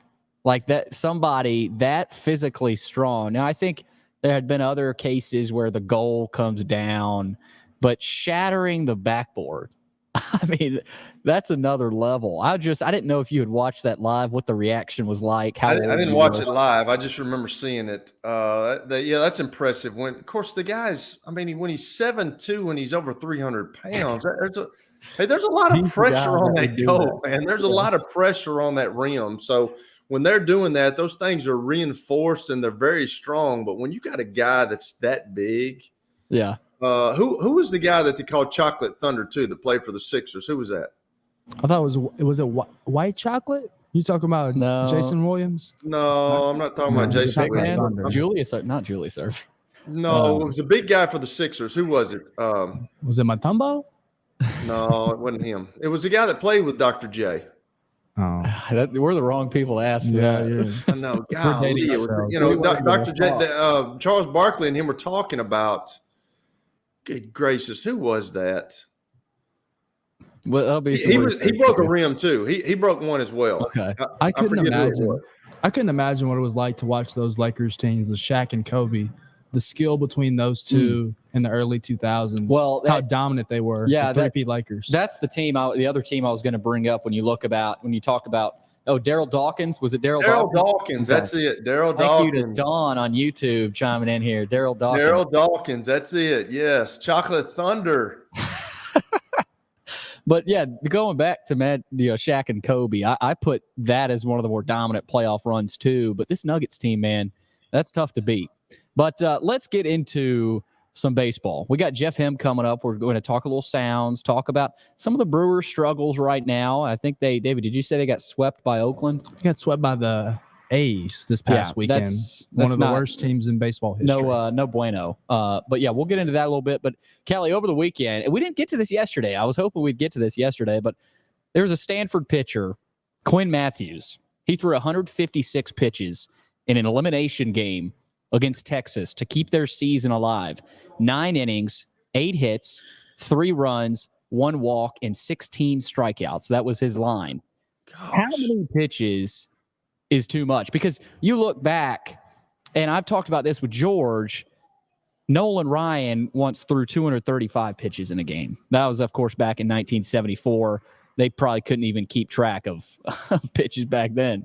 But, I mean, I was talking about with David, and I'm still kind of figuring out my stance here.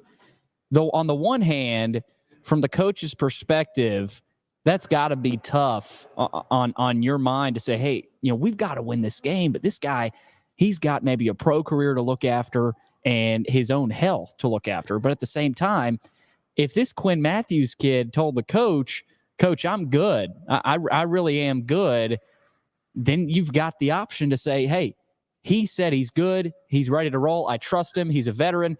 I don't know where I'm still trying to find out where I stand on this. But Kelly, you look at 156. That's like, whoa. I mean, that's a lot of pitches. Is it too much for you? I want to kind of bounce it around. I'm kind of with you, Billy. I'm not sure that of course, I'm just now getting back into baseball with this show. So I'm having to learn about baseball over again. I grew up playing baseball, love the sport. It was a different time and a different era when I grew up. You talked about Nolan Ryan. I was going to use him as an example. Baseball has changed so much, Billy, and you know this. Like, used to those guys that started the game, if they're pitching well, they want to go the whole 9 innings. They don't want to come out. And now you've got pitch counts, you've got middle relievers, and then you've got closers coming in, you've got starters. It's changed so much. And it's kind of when you see a situation like this where a kid in college pitches 156 throws during a game, everybody's like, oh my God, because that never happens anymore. When I was growing up, it happened all the time. Nolan Ryan, the Phil Necros, all those guys wanted to pitch. They wanted to finish games. They wanted to finish what they started. Now, if they weren't pitching well and they were getting shellacked, yeah, somebody's going to come get them. I mean, that's just part of the deal. But if they're pitching well, they don't want to come out of a game. And I'm kind of on your stance. I've never really thought about it, but talking to George, I can remember this was like a month ago that we were talking about it, and he was talking about R.A. Dickey, and he thinks that with the pitches that he threw in that one game, he never recovered from that. And there was somebody else that he brought up too that he felt like never recovered as well. So I think there's a thin line right there. And I think as a manager, you have to know what your kid, and if you go out there and he says, I'm good, he's young. And I always tell kids this when I'm coaching kids, 15, 16, 17-year-old kids, they get a ding or something. I'm like, dude, you'll be finished. You'll be good in 5 minutes, man. You're 16 years old. Nobody cares. Let's go. Let's turn the page. And I always tell them, grow up, like I tell you, Billy, but guy's young, said he was good, probably the best pitcher on their staff. They need the win. I don't know if it's too much. Obviously, he didn't think it was. So, hey, go in there, and if you need to, they're going to put some ice on your shoulder, and he'll be healed by tomorrow. He'll be good. David, what say you? Stop. I'm sorry. I almost turned your mic off. I see it from a different perspective. I think about it this way, and Kelly has been that pro athlete who's ultra competitive. Well, and David played, right? I was a position player. I was a position player. It's just a little different, but some of my best friends were pitchers. Pitchers, like most athletes, are competitive. In that game, you do not want to get taken out. You want to stay in there. So I would say, of course, the kid is going to say, well, coach, I'm good. I want to stay in the game. I think sometimes as the coach, you got to protect the kid from themselves. This Matthews kid, he's a senior, draft eligible, one of the top 100 prospects for the upcoming draft. I would say as a coach, you got to think about his career long term. Is this going to have an effect on his career to the point where he might not recover from it? 156 pitches is a lot of pitches. That's just counting the pitches in game. It's not counting your warm-ups in between innings. It's not counting you throwing your pin before the game to get loose. And I use this term stressful pitches. Think about how many stressful pitches he threw. And there's a difference if you play baseball. Yeah. You would understand the stressful pitches that you get. And I know Jeff can mention this. He hopped in the stream. You want me to add him to this? Well, I just want to. Okay, we'll come to him. But we'll get to him. I would say that's really dangerous. It's changed. Like Kelly said, starters used to go 7, 8, 9 innings. The bullpen and how it's developed and how we have so many guys nowadays throwing 100 miles per hour has changed the way we view starting pitching. We tell a starter, get 2 times through the order, get us 5 or 6 innings. We'll hand it over to the bullpen, and we'll let them take it the rest of the way. At the college level, it's a little different. The depth of a bullpen isn't the same as it is at the professional level. And I liked what you said, Kelly. He may not be feeling it today or tomorrow, but in a couple years, like with R.A. Dickey, he was never the same. You don't know. You just don't know how that might affect the kid later on, a little bit later on. Arya Gergson tweeted out something last night that I thought was interesting. There was a pitcher that threw 110 pitches on Saturday that was getting up to pitch last night. So that's 110 pitches on 2 days rest. Yeah. That's not a good recipe. You're hurting the kid long term. I know you want to win and get to a World Series, but the kid's health long term, I think that matters. So as a manager, you need to consider those things. So both of you guys are baseball guys. So he threw 156 pitches in the game. Okay. Yes. So what do you throw when you go out there for an inning? How many do you throw? 7, 8 balls? 8 warm-ups in between. So that's 72 if you go 9. That's 72. So then what did he throw in the bullpen, you think, to get himself ready? Every pitcher's different. I know some like to throw 20, 25 pitches. So 30 pitches, but it's so he probably threw 250 pitches the other night. Probably. Yeah. That's a lot. with 156 of them being in game and the other, that's however many. That's why I love the high school rule that they have in Tennessee now, where they have a pitch count limit. A pitcher can throw 120 pitches, and it's required that he gets I think it's 5 days rest. That way he's not going back to back like and that's why these rules are in place to protect these kids and their futures. I just thought I'd bring that up. It's kind of funny. After the game, there was an interview with him, and Matthew said, I think I'll be good for 3 outs tomorrow if they need me. See, that's the competitor in you. And like Kelly was that way, as a football player, you get injured. Oh, I'm good. I'm going to go back out there and I'm going to keep playing for my team. Well, as a manager, you have to protect your players sometimes from themselves. And Kelly, I mean, you seem like the type of player that, you'd go out there and throw 200 pitches if you were a pitcher. Like football, absolutely. You get roughed I can up. remember. I told you you played with concussions. I can remember playing the Seattle Seahawks, and we had a reverse called, and I went out like an idiot and tried to throw a block, and I got a stinger, and the whole right side of my body went numb. Okay. I do not know how I took a snap on the next play, but I didn't tell anybody. I mean, there were so many times in games where I got dinged. I didn't have a concussion, but I got dinged, and I was messed up for a little bit, but I didn't tell anybody. That just happens, man. That's the competitive part about it. I'm not saying that's right, and I'm not saying that young kids need to do it. But when you're competitive and you want to play and you want to stay on the field, you'll tell the coach anything just to stay out there. That's the fine line for the coach that he has to ride, right? He's a competitor. He wants to stay out there, but you got to think about this kid's health and his future. So I thought I'd bring that up, and we'll keep it going with Jeff Him. We'll kind of get his take. Obviously, big baseball guy on the 156 pitches from Quinn Matthews at the Stanford level. We'll also talk about the Nashville Sounds, what they've got going this week with the Stripers in town, and many more topics as well. Coming up, Jeff Him for the Nashville Sounds here on the George Plaster Show. How am I going to get to work? My car's totaled. Skylar, our team is making a call right now. We'll get you a rental car. Don't worry. That's a relief. Call us 24/7. We're here. We're going to help. Year number 2 of the Plaster and Friends Celebrity Bowling Night was awesome. And the reason is really simple. I chose Strike and Spare, and they were amazing. They have great food, great bowling, and a staff that is truly ready to go the extra mile to help you. They have 5 family fun centers in the area to choose from, and for more info, go to strikeandspare.com or call them at 615-824-5685.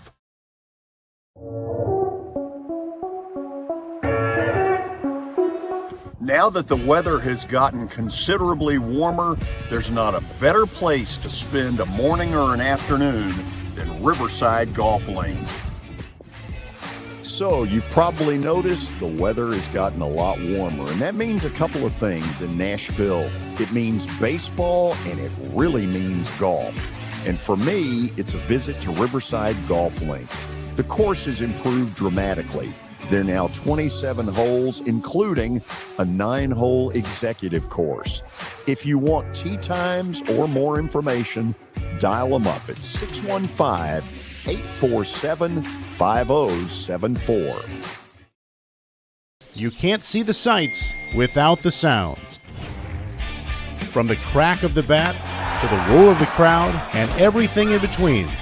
Discover what Hit City has to offer. Single game tickets are on sale now. Hello, this is Celeste Middleton, a State Farm agent in Murfreesboro, Tennessee. I want to help my neighbors and local businesses be proactive and assess their risk before something unexpected happens. We want you to have a thorough understanding of your coverages to have the best protection when you need it. We can create a personal price plan for you. Our team has over 70 years of experience helping people in Middle Tennessee. We have an awesome team with integrity and provide honest and prompt communication, and we love what we do and genuinely care about everyone we work with at our office. Give us a call at 615-895-2700, send us a message at celestemiddleton.com, or walk in at our office at 803 North Thompson Lane in Murfreesboro. We would love to earn your business.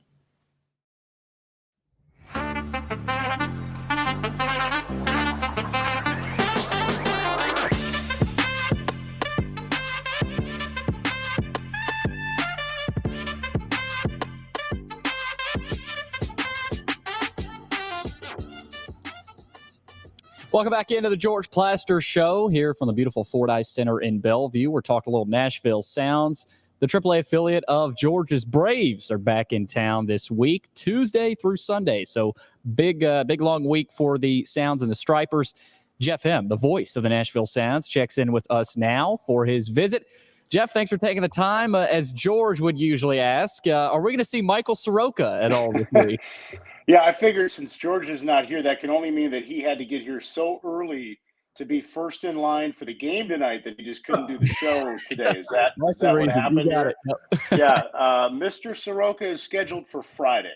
He is scheduled for Friday. So there it is. For those Braves fans, for those Braves fans who want to know, they'll have Alan Winans tomorrow, who's having a really good year for Gwinnett. Lefty Dylan Dodd, prospect, is going to go on Thursday. Soroka is Friday, and then they are TBD for Saturday and Sunday. So there is your opponent's pitching probables, as only Mr. Plaster would need to know it. Well, I love how George just coincidentally comes back from his vacation on Friday. So you got to believe he might have planned that out to see Michael Soroka on Friday, but I'll make sure he knows about that. Jeff, I want to ask you, we just had a big talk about the Stanford pitcher. You know, he finished with 156 pitches. Obviously, you've been broadcasting baseball games most of your life. You've been around the game for so long. Maybe not the college level, but you've seen a lot of college prospects come up through, a lot of great pitchers. What's your take on that? You've spent time with coaches, with players, and we talked about the fine line that a coach has to walk. Where do you stand on that? And is 156 too much, or does it just depend? 156 is way too much. That's just way too much. That to me is an unheard of total in today's baseball world. I just don't know. That just seems way too much. I mean, it's a big deal at AAA when a guy will get to 100. We just don't even see that very much. Now, I get that. This is a very inexact science to a degree. I don't know if you've read Jeff Passan's The Arm book, which is just a fascinating book to me because it basically says out of all the time that baseball's been around, there's still so many unknowns with like, why could a guy get hurt? How did he get hurt? On what pitch did he get hurt? Did he get hurt over time? Did he get hurt on one pitch? Like it sort of admits that even MLB teams with all the resources they have, there's so much that they don't know. So I understand that the folks with Stanford might say they have their reasons, and they're certainly allowed to have their reasons. I just cannot imagine in a pro game anybody going to that total. I mean, there have been guys flirting with big league no-hitters this year that are gone after 7 because they get over 100 pitches and they're in that low 100s. And you can feel the nervousness of the manager and the pitching coach in that dugout, almost like they're not unhappy the guy's throwing a no-hitter, but they don't want to be in that spot where they've got to make that kind of a decision. So if I'm saying 156 is too many, I understand a follow-up would be, well, what is not too many? I don't know the number. I just know 156 is too high. And that's the mountain that I would stand on with that. It's just where we're at. Maybe Bob Gibson back in 1968 could do it. Nolan Ryan was a freak. I get that there are those examples in the game's history, but with what we know and admittedly don't know in the game today, that number is that is astronomical to me. And that's my thought on that. Well, and you don't see it in the pros. You don't even see pitchers getting close to 156 in the pros. So that's kind of another level of this. Speaking of the pros, the Milwaukee Brewers, Jeff, obviously are struggling a little bit right now. They've had to bring up some guys from the Sounds. John Singleton, of course, one of those guys. Great story. Hasn't been in the MLB since 2015. I think that's the year.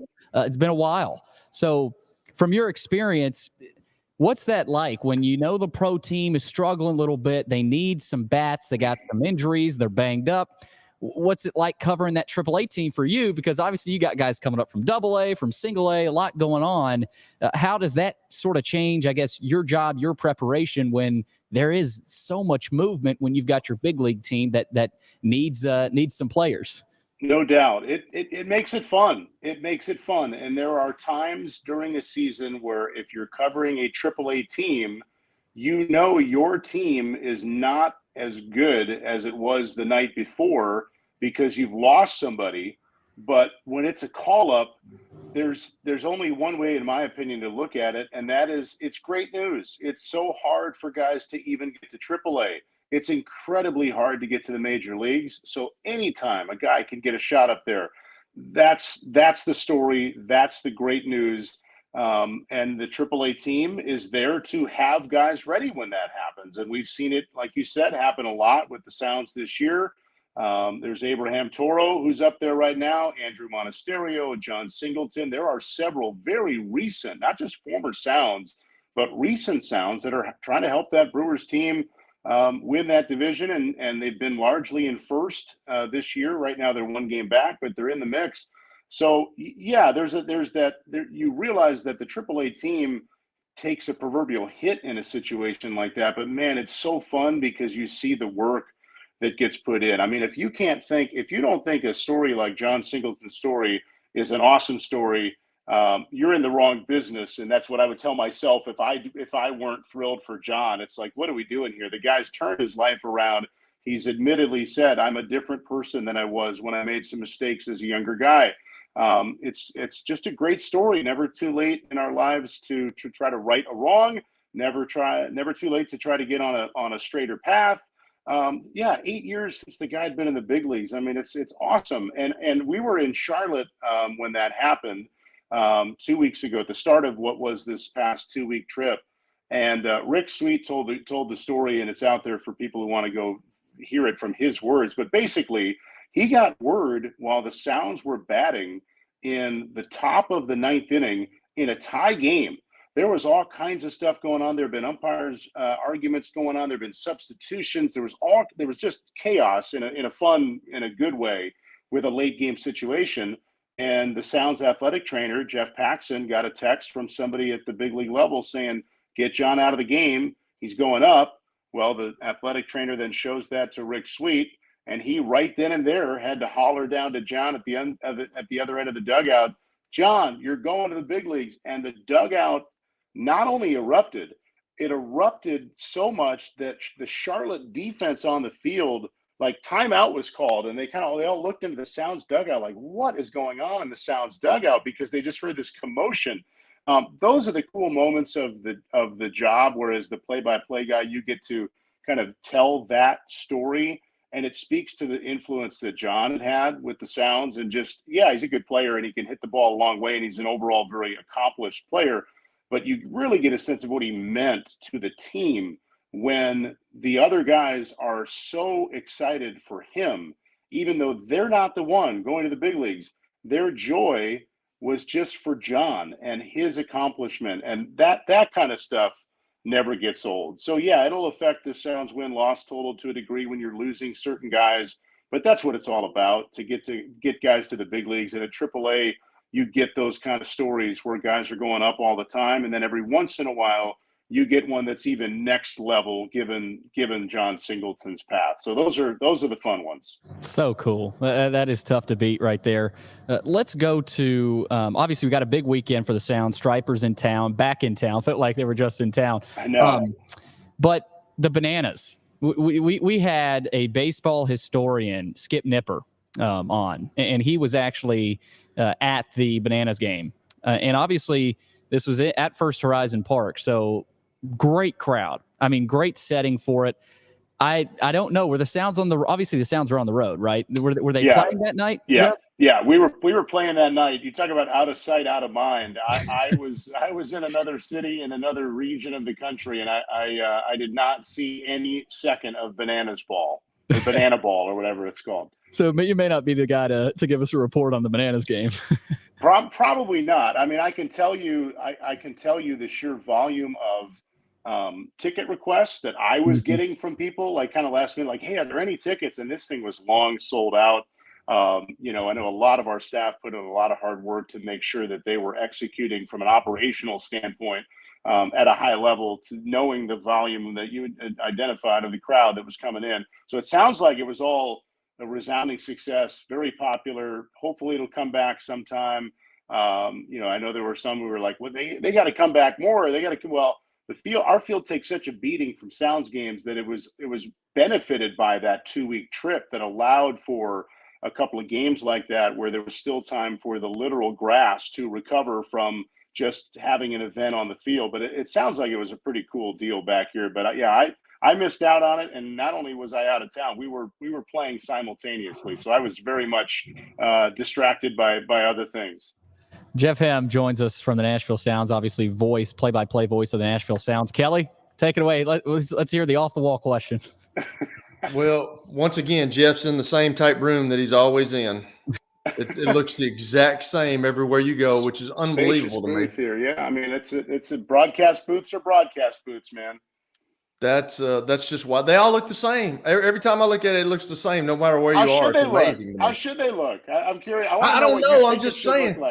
I don't know what they should look like, but they all look the same. It's amazing to me. Okay, so yeah, I've got a lot of off-the-wall questions, but I think I'm just going to stick to this one. So you talked about the jubilation that those guys had for the guy coming up for the majors, and I don't think I've asked you this. If I have, stop me, because I've got some, things going on in the head, with as many times as I got knocked out. So I'm hoping to get that rectified at some point. But if you're a manager in the minors, how do you create a team concept when you got that and you know that that's going to happen to all these kids and you know that that's their ultimate goal?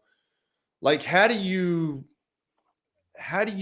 present a team environment to something where, John, hey, you're going up to the big leagues, and then you might be in a pennant race in the minor leagues, and then you've got one of your better players getting pulled. How does that work for a manager in the minors?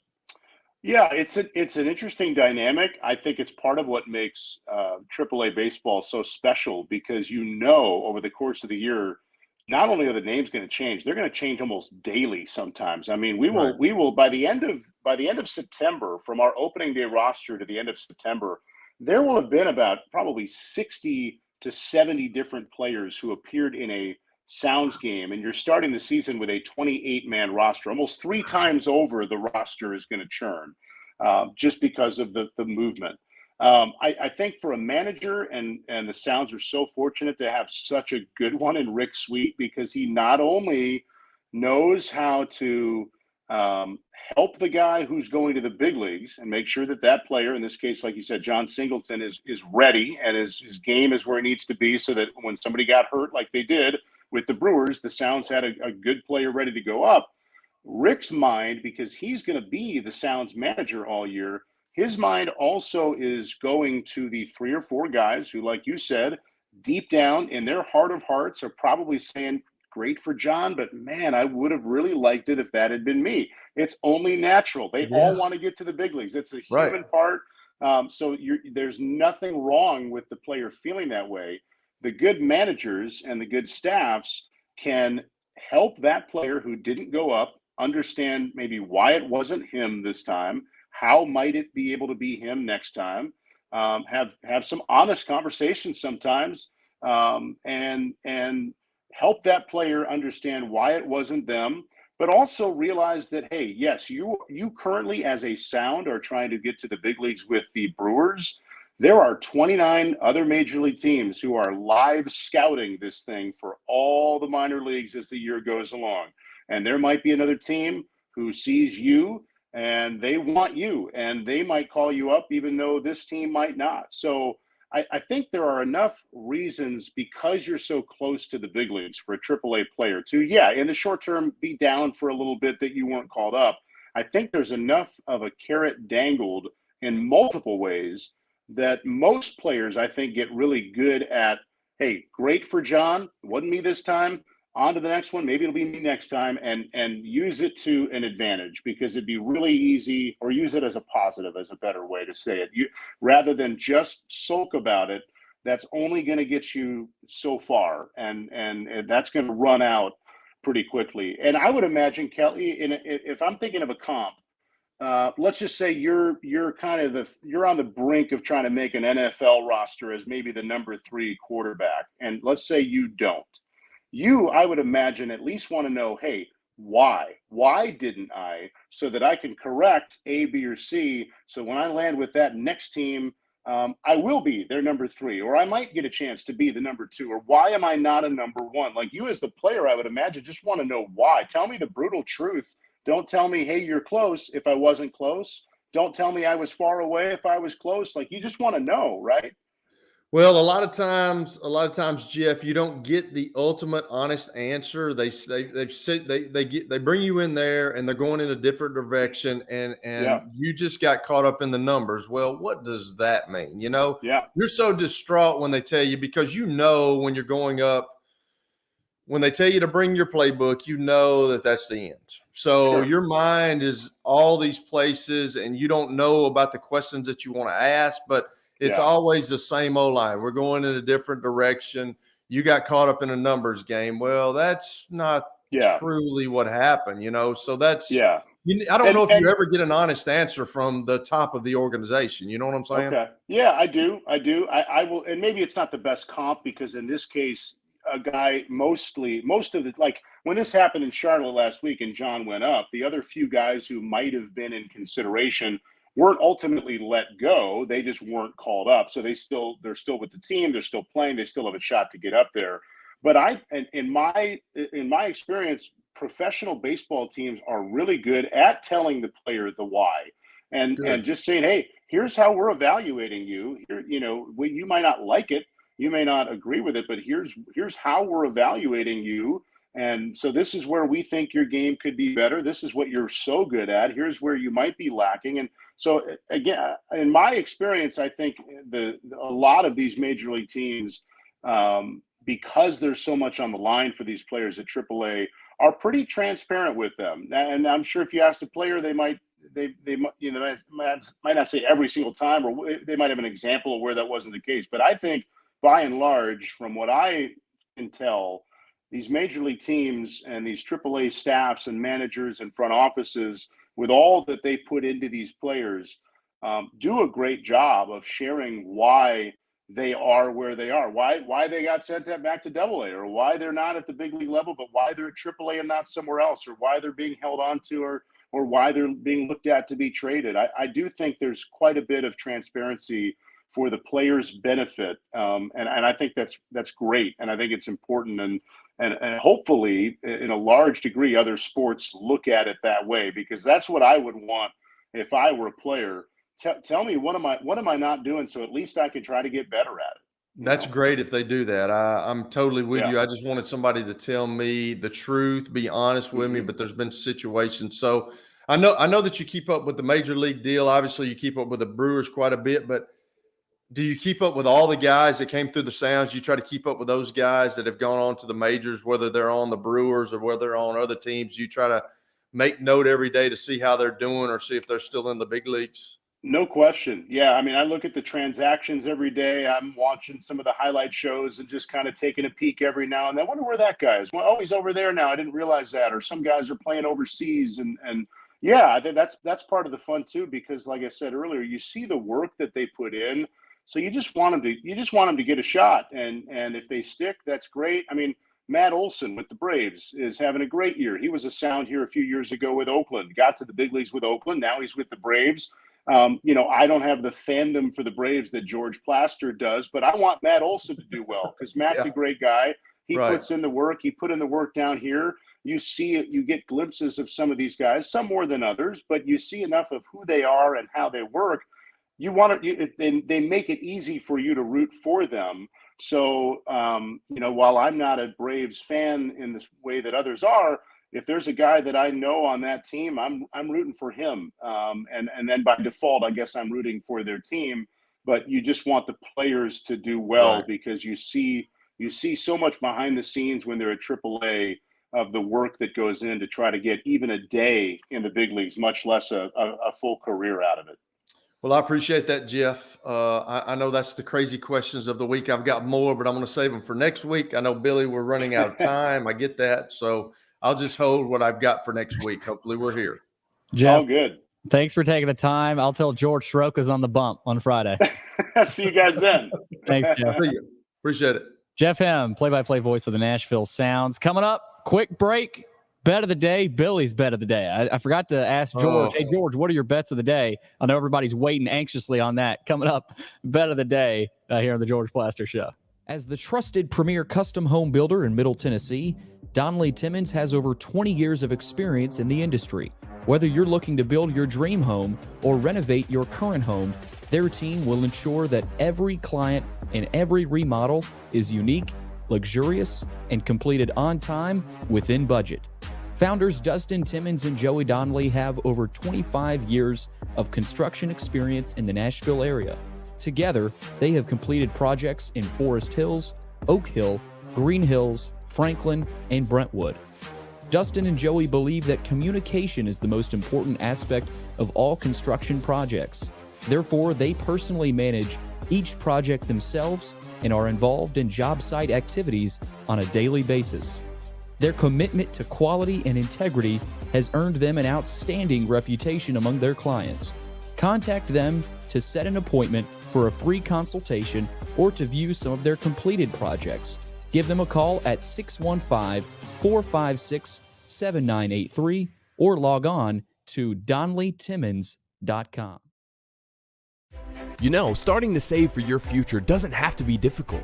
Let Wilson Bank and Trust help tone up your financial goals this year. Our certificates of deposits or CDs can help your money work harder with our competitive rates, earning you more than ever before. WBT checking options allow you to earn rewards you can really use, like a high interest rate or cash back on check card purchases when you meet some e-banking qualifications. Visit your closest Wilson Bank and Trust office or online at wilsonbank.com to get started today. Member FDIC. Family owned and operated for more than 2 decades, Alaco Fine Wood Floors is Nashville and Middle Tennessee's choice for premium quality hardwood floors. Since 1995, Jimmy Alaco and his army of employees have embodied the approach of taking pride in one's craft and providing superior customer service, growing from a one-man shop to a team of 23 professionals who share the founder's passion for quality craftsmanship and customer satisfaction. If you are interested in contacting them, you can find their headquarters at 2505 Winford Avenue in Berry Hill, or give them a call at 615-356-0303. Again, that's 615-356-0303, or log on to alacofinewoodfloors.com. Alaco Fine Wood Floors, serving Middle Tennessee's hardwood flooring needs since 1995. At Baird, we have a different slant on global financial advice. That global capabilities mean nothing without personal attention. We have investor relationships in 35 countries and market expertise in over 40 industry verticals, all to help make the most important investment connections of all, yours. Global financial advice with a client-first approach. It's the shape of things to come. Discover the Baird difference at BairdDifference.com. Hey, thank you for meeting with me today. The insurance company has made an offer. Already? Wow. They've offered you the entire policy. Thank you, Blair. You're so welcome.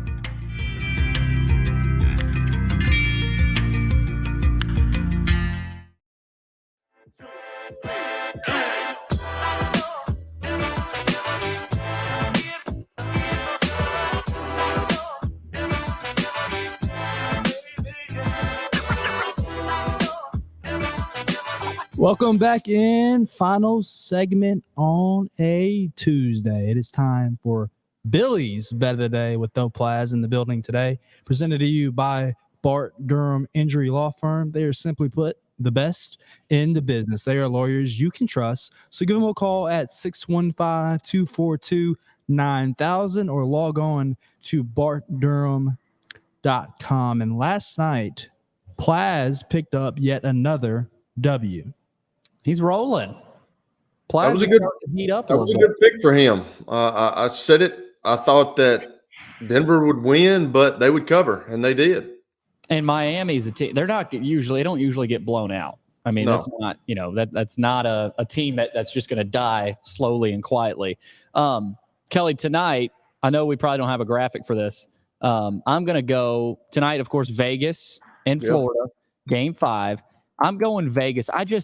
The Panthers, it's almost like they're more similar to the Preds. And we've talked about this, the 2017 run with the Preds, where they just sort of hit a wall. You run out of steam. You're running out of gas, and you're playing against a really talented team. Vegas, I think, from what I've seen, is the best team in the NHL right now. So I'm taking Vegas minus 195. I think it is. So they're a decent little favorite to win it tonight.